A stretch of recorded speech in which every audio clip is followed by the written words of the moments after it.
A longtime supporter of the Braves Club, Barrett played basketball and golf at UNCP during his time as a student before graduating in 1969. Barrett has served on the UNC Pembroke Board of Trustees, including a term as chair, and is a member of the UNCP Chancellors Club. He earned the prestigious NCHSAA Golden Whistle Award as well as the NCHSAA Distinguished Service Award for basketball and football. He and his wife Diane established the Wiley and Diane Barrett Basketball Scholarship. Unbelievable. I mean, it's, you never think about something like this when you're, of course, it was 60 years ago next week that I showed up here. And not in your wildest dreams would you ever think that you would get an honor like this. And it is an honor. Oh, wow. When I was here, there were only a couple of sports, no girls' sports.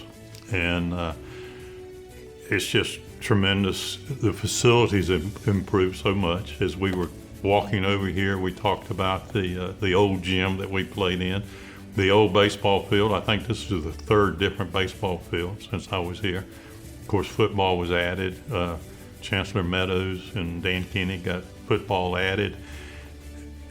Athletics when I was here for the football game the other night, to see the activity on Saturday in the parking lot, it was kind of a suitcase school when I was here. Everybody left on the weekends, went home. So athletics is just a big draw. When you're young and you're here, you're clueless.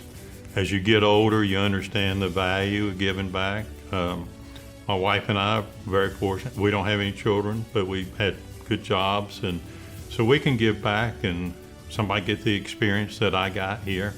It just feels good to give. Once you start, it gets even easier. Of course, Howard Dean was the coach that enticed me to come here. I had the opportunity to go play ball at some other schools, but Howard said, this is where you need to come and play. And of course, he left that summer. And then Lacey Gain was my coach here for 4 years. And my high school coach, of course, I was a little skinny white kid that ended up being a pretty good basketball player. So Coach Pascal, my high school coach, certainly had a lot to do with me sitting here right now. Dr. Barrett, Miss Diane have been so consequential, influential. I mean, there's so many adjectives that can be used for their impact, not only on UNCP, on the athletic department, on our program, and even myself individually, my family. I mean, he is an incredible staple of this institution, of the Braves Club, of just, if you're gonna have a Mount Rushmore of support at UNC Pembroke, he would be on there. I mean, it's just his service. I mean, we always try to tell our players that you always wanna leave things better than you found them. And when Wiley was here as a player, obviously had an impact being a great teammate and influencing the program that way. But since he's left and since he's become such a vital cog in just our yearly success, that's where his impact is felt. So, I mean, I think it is unbelievably deserving, someone that has continually impacted an institution in a positive manner.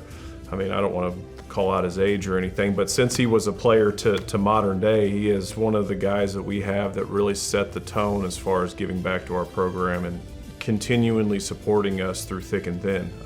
Even when I was an assistant coach and having him here, he was engaging, he was communicating with me just as much as my boss at the time, and then he was one of the most impactful and influential to bring us back here at UNC Pembroke. So he's continued to do that. It's hard to think, you think of Wiley as a booster, as a supporter, but also I think at this point him and Miss Diane are almost family. Be able to go have dinner with them and just spend time with them, not even talking about basketball, not talking about giving or anything like that, just to spend time with them as people and get to know them. That's where I think I appreciate and thank them more than anything, is just them being as people towards our family and welcoming us with open arms. I mean, it almost feels like you got a whole other set of family up in Southern Pines.